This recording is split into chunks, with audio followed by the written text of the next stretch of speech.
Welcome to Vermont Artists and Authors, where we interview great storytellers and artists from the amazing Green Mountain State. This is episode 39. I'm your host, Barney Smith of Storycomic.com, and we're excited to have back with us the internationally acclaimed and highly talented children's book author and graphic designer, Marek Gonyea. Ta-da. But you know what? So you've been busy over the past few years. You have been surprisingly busy in finding things to do. And I know we'll talk about it for the audio podcast listeners on there. We will be showing we'll for our show notes, we'll send a link to your website and some of your links to some of your wood carvings that you've done, your laser cuttings, and some of the games that you've designed already over the past few years. Do you want to kind of talk people briefly on what you've been up to the last few years? Yeah. Mostly I got my hands in a lot of different areas right now, but for the last few years, I've really been focusing on the board game space. So I've been designing games and producing games. One of the reasons I got a laser cutter, and that game right there, Tapa, is they're cutting prototype boards right now. I'm working with a guy in Michigan that's going to be doing like all wood versions of the game. Like he's making the boards, he's going to be able to print the box and the pieces. The only thing, we're going to be buying the checkers that are part of the game, but that's just convenience, you know. So that's what I've really been doing. Like Tapa was the first game. The second game is called Gravity Well. Okay. Galaxy Well is a pretty good name too. Oh, write that down. There you go. Yeah. So a lot of play testing and a lot of design and a lot of cutting and a lot of doing everything again and again, and a lot of rules updates and that kind of a thing. But I love the idea of kind of these miniature strategic games, like Right. because just of the way you have to choose to move and what happens when you do make that decision, it kind of changes the game and it becomes something else. And it's really, for Tapa especially, like it's for such a small game and for having so many few options to do, there's a lot of strategy that you can play, because it's kind of like a physical rock paper scissors type game. So every move has a positive and negative against depending on what your opponent does. So it's really interesting to me. And that's going to be, we're probably about a month away from like a limited production run on that. Are you doing that are you doing Tapa as a Kickstarter? I don't know yet. I'm not sure yet. I know what my next Kickstarter is going to be. Is a postcard book, because I've been doing a lot of postcards. I kind of moved away from posters because everyone has limited wall space to put things up. So I started doing postcards, and those have been relatively successful. I've been doing one or two of those a year for a while. And I'm taking one of the more successful ones was called Minimal Motivation. So I'm taking all of those and creating a postcard booklet out of it, where it's all cardstock and it's perforated so you can fold the card and use it as you pull out of the book and things like that. So that's going to have 24 postcards in it. So I'm really happy about that. And it's very much my kind of sense of humor, where it's kind of like, I want to be encouraging, but I'm also very sarcastic. So it's like, good job, sort of. So that'll be interesting. Hopefully that does well. So talk to us a little bit about some of the other games that you've been making as well. Because I remember when you were on a couple years ago, you're talking about that Mission to Planet Hex was in production. Like you were working on that. That's completely done. The guy that made the game is doing the convention circuit and playing in large groups. And I think it's doing fairly well. Like, I don't know his sales numbers or anything like that, but I think they just came out with the expansion deck to this, so it must be doing all right. Oh wow, okay. Which is another, I think, 50 or 60 cards on top of the like 150 you get with the deck. Did you design those other for the expansion as well? Yes. Yep. I did all the artwork for this, and I did all the artwork for the expansion. And the expansion, this one's called Mission to Planet Hex. The expansion is called Beyond Mission to Planet Hex. And I think he's working on a second expansion, but I'm not sure what that's called. And I haven't started the artwork for that yet. So that'll be this year at some point. But yeah, that was a great project like that. And I think I've mentioned this before. Like it's one of the 5 bucket list projects I've always wanted to do. Like just do the entire visual identity for a board game kind of a thing. So that was one. My own children's book was one, so I've done that. This is a good segue, my own comic cover for a mainstream comic company. That was on the bucket list, and that happened in the last year, which was really interesting because that's 27 years after I graduated from the Kubert School. And I've done my own comics and I've done my own covers, but I've never done a mainstream cover for any of the big, let's say 4 or 5 companies. So yeah, so we have, so you did, so talk to us for our audio listeners. Describe the comic book cover you did and what was the comic book cover for? The comic book cover was for issue 3 of a book called Quick Stops from Dark Horse Comics, written by Kevin Smith. And that came about because, and I vaguely remember this, like a year ago, I follow Kevin Smith on Twitter, and I vaguely remember him putting out a tweet that was like, hey, we're doing this series. If you think your style is something applicable to this kind of storytelling, drop a link, some samples, and we'll take a look at it. And I almost never do that kind of thing because, 1,000 people do it and nobody ever responds to any of it. It's just, but this one, I was like, okay, it's Kevin Smith, it's Dark Horse.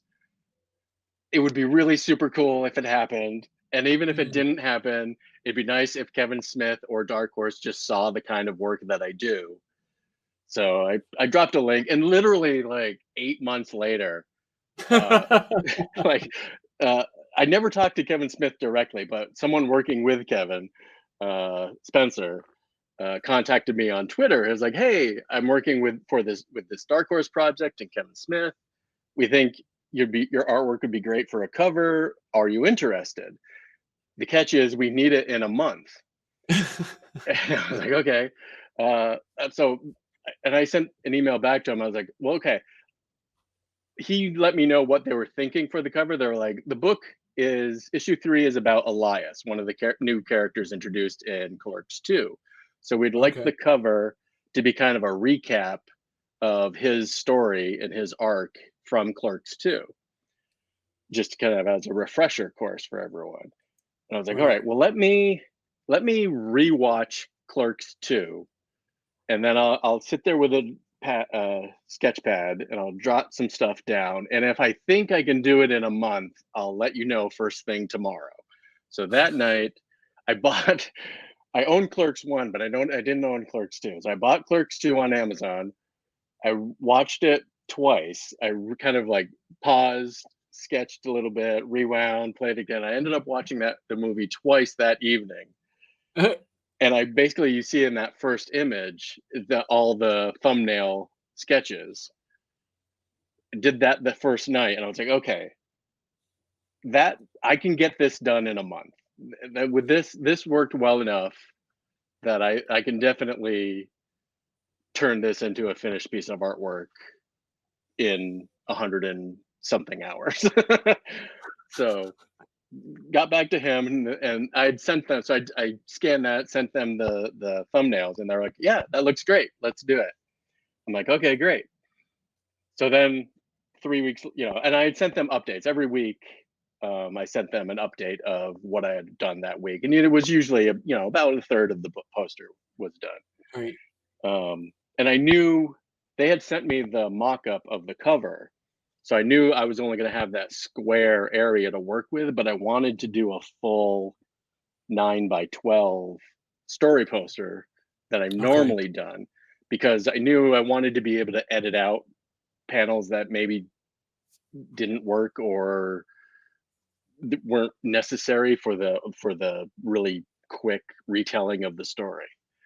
Um, so they were really happy with it, and I ended up being they approached me as being the alternate cover, and it ended up being the normal cover. I don't know, Oh, I'm not sure. wow. Yeah. Okay. So this is Huh. the one that, like, if stores ordered the book, this is the one. This is the cover they got, and then they got more of the alternate cover. And I wish I should have prepared. I forget. He's on Twitter as well, but the artwork for the alternate cover is pretty spectacular. I'm kind of amazed they went with mine and not the other one, because it's pretty incredible. Do you own that 9x12, or did you have to hand over that image to say that belongs to them, or does that image belong to you? Well, I mean, I have the piece of paper with the pencil sketches on it. I do own Right. that. They own the artwork. They own the Okay. finished digital artwork. Okay. Um, and I imagine I could probably sell the sketch if I wanted to somewhere down the road, but I don't think I ever would.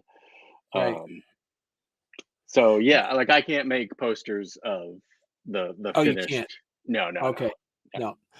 So what were some so as you say, you got your 9x12, but then you got the square. So Yep. you're looking at so you had to edit out. Yep. So how did you choose, or did they choose which images were taken out? No, no. Basically, if you look, like, you can see in that sort of bottom third, there's a lot of the blue images and Right, a I lot of see the that. close-ups. A lot of Yeah. those were taken out, and I only had to take out, even the 9x12 is only 108 panels, I think, somewhere around there. Mm, So I didn't have to take out that many panels. I only had to take out 8, and I okay. could take out probably 5 or 6 just from that row alone. And Right. then it was just mostly that was what the decision was. It was like, because they're silent posters, I tend to add a lot of close-ups to get expression and reaction. There's a lot of, like, action reaction shots. So sometimes I'll delete the close-up, or delete the or combine an action reaction in one panel, kind of a thing. My favorite, and it's tough to see because I don't to without zooming in, but I love actually the very last panel where it's both of them back in the Quickie Mart, and then Right. the film fades to black and white. And I Right. thought that was just as great in the movie, and also works really well As a as bookend. as a Yeah. print. Yeah, yeah. Yeah.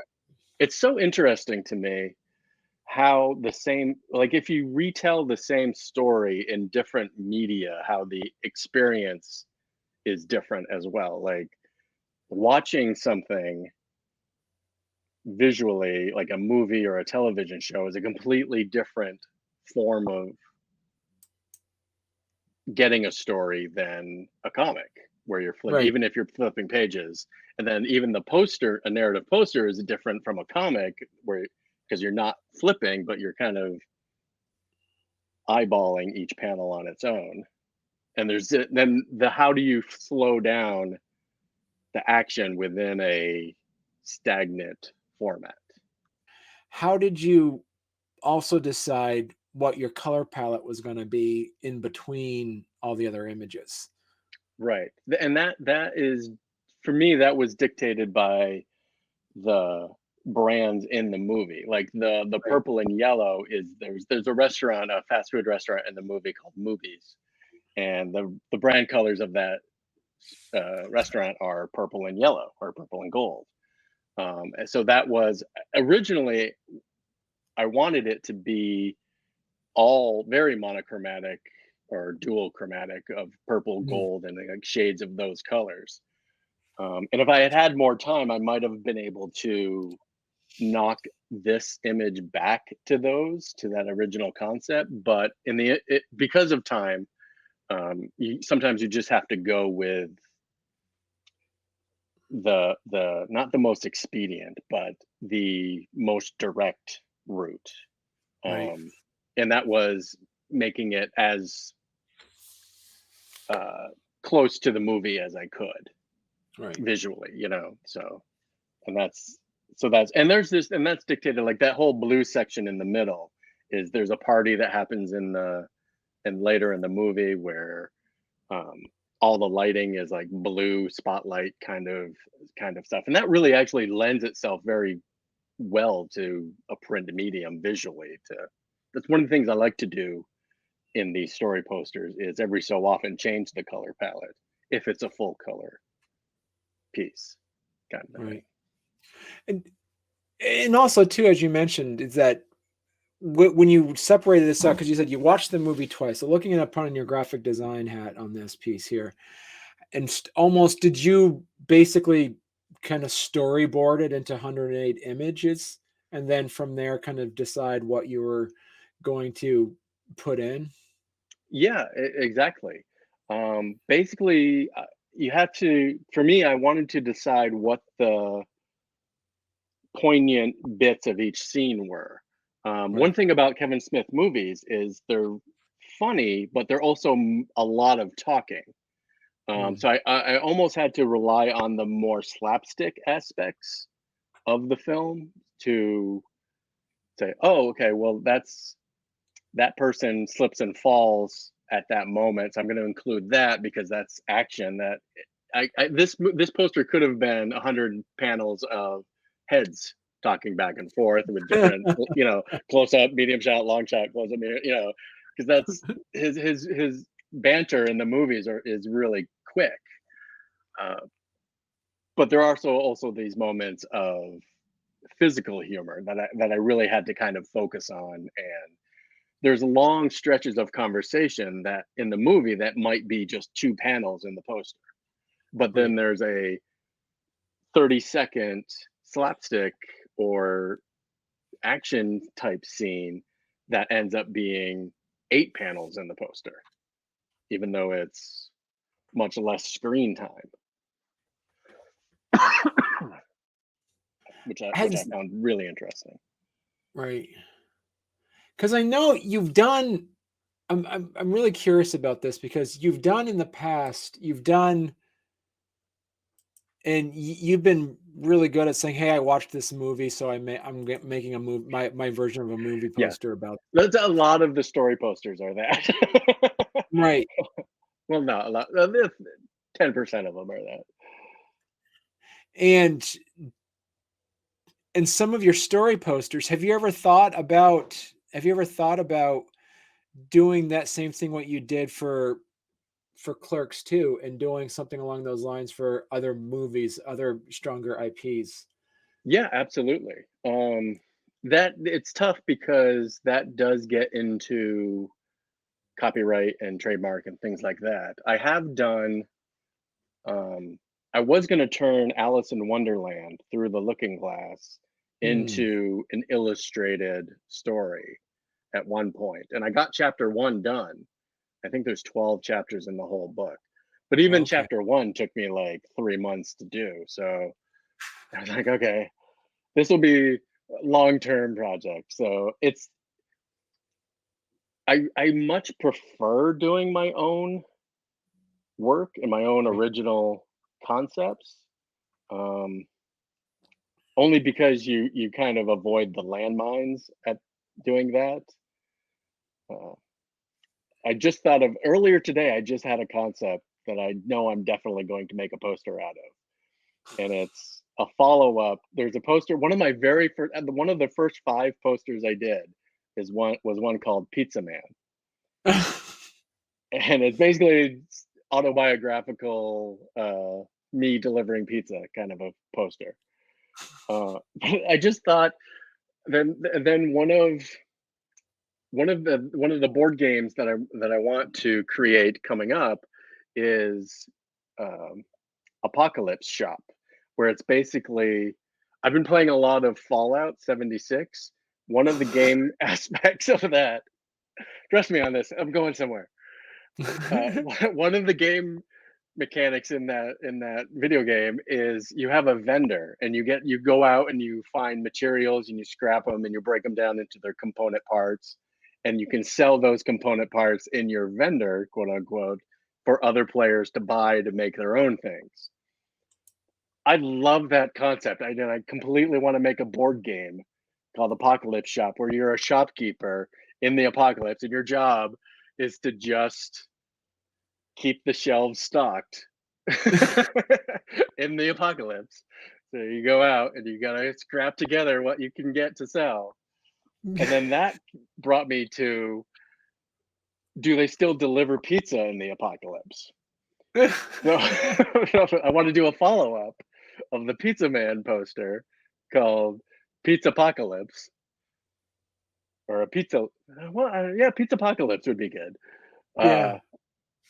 Where you're a pizza delivery guy in the apocalypse, and it would be this epic, like, one delivery story, where he has to go like halfway across the continent to deliver a pizza, fighting all zombies and all these things. So I just think that would just be such, to me, I that's so absurd that I find that very amusing. So here I got the thing for you now. Okay, Yeah. is that if it's not delivered in under Right. 30 days, and it's free. See? Right. Yeah. Well, the ending was either going to be that, or, okay, but I ordered a soda too. Then he's gonna go back in the soda. I don't know. So that's definitely that. I like that idea enough. It's every once in a while you have an idea and you're like, okay, that is definitely going to happen. Right. Usually it's 20 ideas and one happens. Sometimes it's one for one.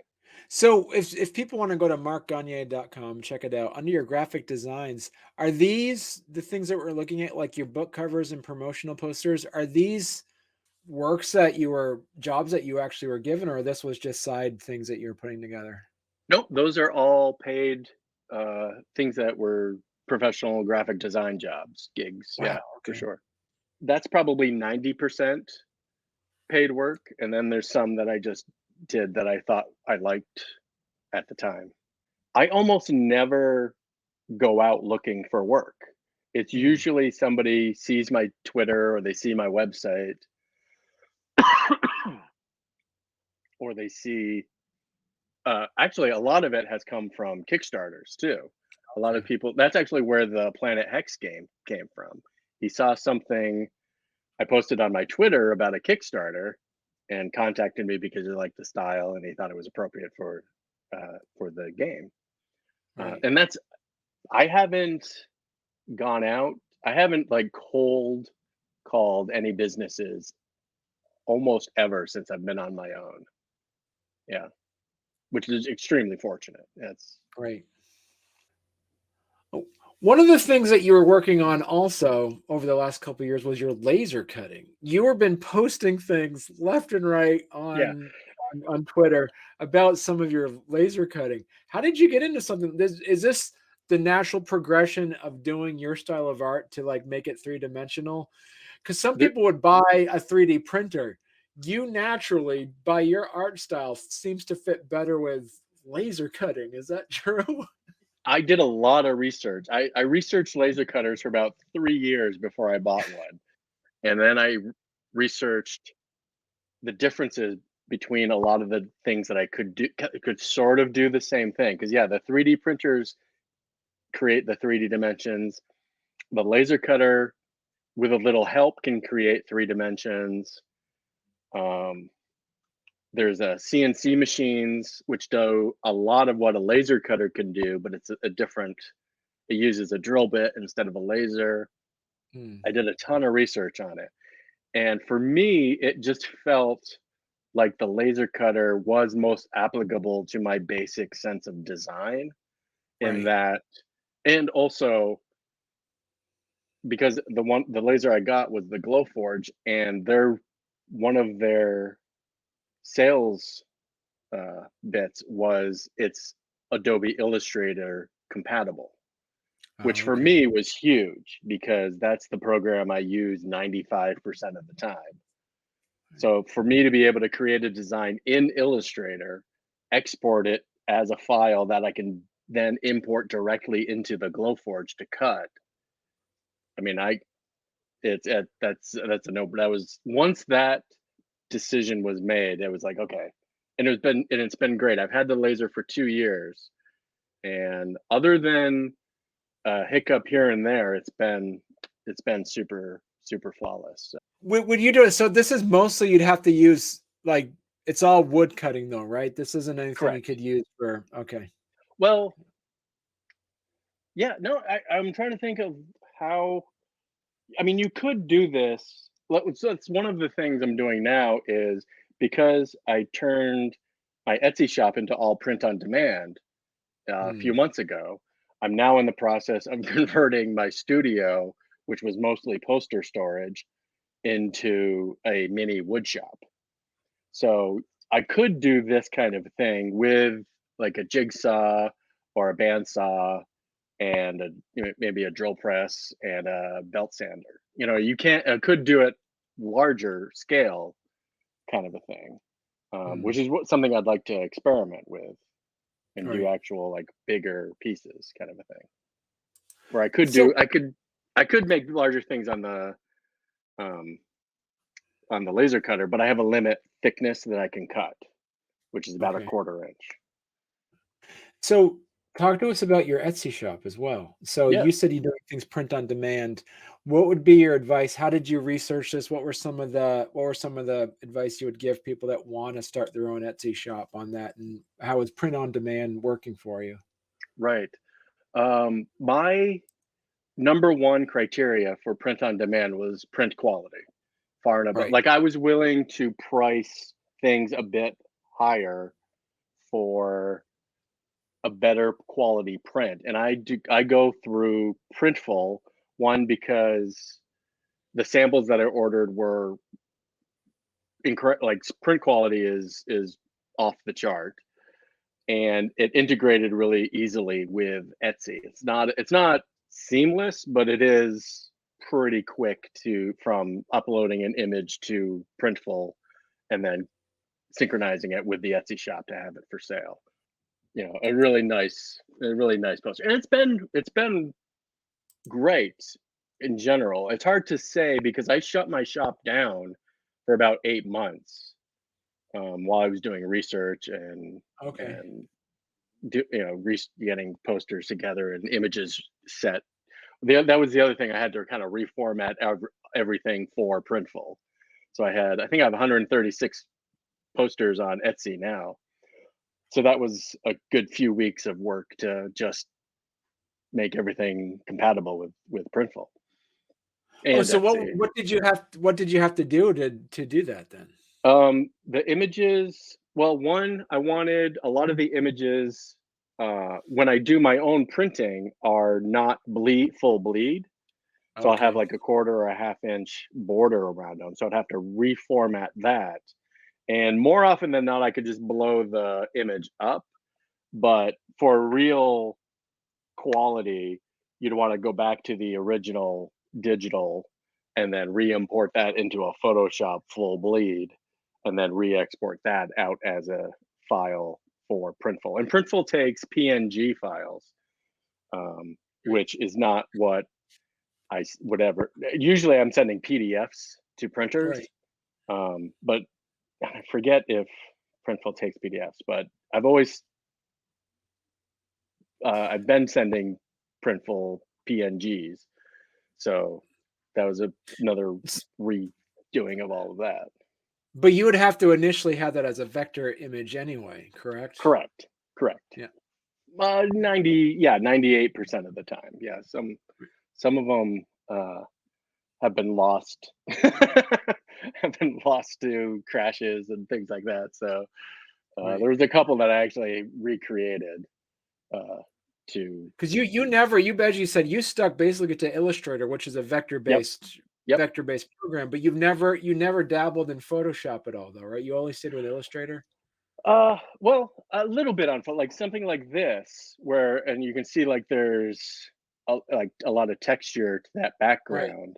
That would be something I would create the basic flat color in Illustrator import that into its own Photoshop file, and then Okay. lay down a texture on that for sure. Yep. Yeah. So, but I if you're don't, but I making a don't illustrate in poster, Photoshop. Like I don't have like the okay, pencil or anything like that. but you I've never making been able that to get used to that. but making that in Photoshop though, that's gonna be a huge image to make it big enough Yeah. for a poster size. Yeah. Because I do. Well, that's the other thing that Printful that I like, and I probably most print on demand places do this, Right. but they specifically had the 12 by 16 size, which has been for the last 15 years the size I made my posters at. Okay. So that was nice that it was a fairly direct size comparison. And then that also can scale up to 18 by 24. Um, Okay, without so it getting without resizing anything. Mm, So that, so every, so once I went print on demand, every print in my shop that used to be only 12 by 16 is now available in two sizes, 12 by 16 and the 18 by 24. And okay. I wish they had the 24 by 32 size. That's the next scale up, but they jump from that to 24 by 36. Right. So And so you don't have anything to I mean, so the benefit of having an Etsy page up, that's passive income. You don't have yeah, to really it's kind of a set and forget kind of yep, situation. yeah, yep. I mean, I imagine if any of my customers ever had an issue, it's my responsibility to fix it. Right. And so they come to me, and then I would have to go to Printful and say, "Hey, this person was unhappy with this print. Please fix it." Right. But yeah, it's it's not a huge. I'll completely honestly, I'll sell one print a week maybe. Right. It's not Yeah. that huge of a thing. But I don't do any advertising at all. Like I don't have Right. It's any. just there. Yeah, Right. it's just a So link on my site. I want to talk a little bit a bit too about some of these. So some of the designs you made on your wood cutting are mostly practice, or did you have something in mind when you made these? Especially looking at these little what are they called? Weebles? I can't remember what Yeah, they're called. the Yeah. meeples. Yeah, Meeples. yeah. No, almost all of that stuff was just me figuring out what the laser cutter can do. Oh, And cool. I Glowforge Glowforge calls their laser cutter a laser printer, and it just boggles my mind that that's how they what they call it. Like it's not a laser printer. There's nothing printing about it at all. So, but yeah, some of those were like pre-pandemic. I did do some craft shows just to kind of see what people might be interested in and get the games out there a little bit. Right. And I like the little dice jails right there. I'm pointing to them like you can see what I'm pointing to. Right. Yeah, the dice Yeah, jails that yeah, you made. What explain to us we're looking at for the audio listeners, something called Scrapped. What is this game with yes. these eggs? Is that a game you Uh, invented as well? no, no, that is my version. There's an old bar game that's horse racing. So it's you have 12 in the bar game. You have 12 horses. You have to scratch four of the horses, and then you're rolling dice on the remaining 12 to advance them so many spaces.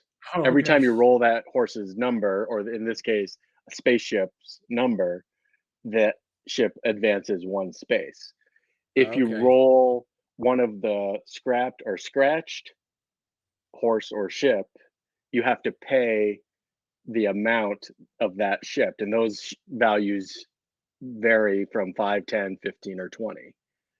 So it's kind of it's a wagering kind of a game. And what my friends and I played it one night, and there were 8 of us playing, and it was hysterical because there's no skill to it whatsoever. It's just straight up rolling the dice and then like either having to pay or moving a piece. And it was so much fun. you mentioned earlier too, you had like you've been working on your bucket list a lot. What are Yeah. some of the other creative things you have on your bucket list that you're hoping to accomplish? Number Yeah. one is a theatrical release movie poster. Oh, okay. Yeah, and I don't know who to talk to to get that done, but I can just see, like, in the same way as the Quick Stops comic cover, Right, imagine, the first 5 minutes of a movie as the poster, and then the right, ending is, "If you'd like to see how it turns out, buy a right, ticket," you know? right, So I'd love right. to do that. I'd love to do a stamp. I don't Mm. know. I actually asked at the post office. It's like, who decides who gets to do stamp art? And it's a whole process. It's like a whole, like, you've got to be known. You got, kind of thing. So I don't know if that's ever going to happen, but maybe. I would love to do, and that's what these started out as. These were going to be stamps. Oh, Uh, cool. that just for myself, or because they have those places online where you can just drop a photo into an actual barcoded stamp kind of a thing, Right. so it looks like you have a stamp with your artwork on So it. listen, what do you have? Because you were talking about getting a Kickstarter started up pretty soon. We'll get you back on. We can talk about your All right, Kickstarters. Well, all right. yeah. Yeah, I'm hoping I have samples ordered now, but Cool. Excellent. yeah, Well, thanks a lot, Mark. It was nice talking to you thanks. again. Yeah, absolutely, absolutely. Always happy to chat.